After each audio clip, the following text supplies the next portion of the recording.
In today's video, I'm going to teach you how to draw on Google Docs. If you want to add a quick sketch, a diagram, or simple shapes directly into your document, Google Docs makes it easy with its built-in drawing tool. This is especially useful when you want to visually explain something without leaving the document or using separate design software. To get started, open your Google Doc and go to the top menu. Click Insert, then choose Drawing, and then click New. This opens the drawing window, which is where you'll create your artwork before placing it into the document. Think of this as a small built-in canvas inside Google Docs. Once the drawing window appears, look for the line tool in the toolbar. Click it, and you'll see different options. If you want to draw freely by hand, select Scribble. This lets you click and drag your mouse or trackpad to create a freehand drawing. If you prefer cleaner, more structured graphics, choose Shape instead.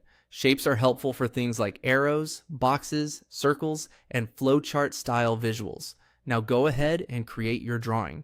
If you're using the Scribble tool, try drawing slowly for better control. If you're working with shapes, place them carefully and adjust their size as needed so everything looks organized. This part is all about building the visual you want to include in your document. Keep in mind that simple drawings usually look the clearest, especially if the document is meant for sharing or printing.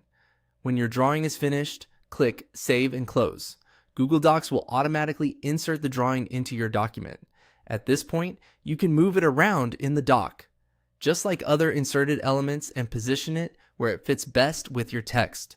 If you decide later that something needs to change, don't worry. You can edit the drawing again at any time. Just click on the drawing inside the document and select Edit. That will reopen the drawing window so you can make updates without starting over. This is helpful if you want to refine a sketch, fix a shape, or add more detail after seeing how it looks on the page.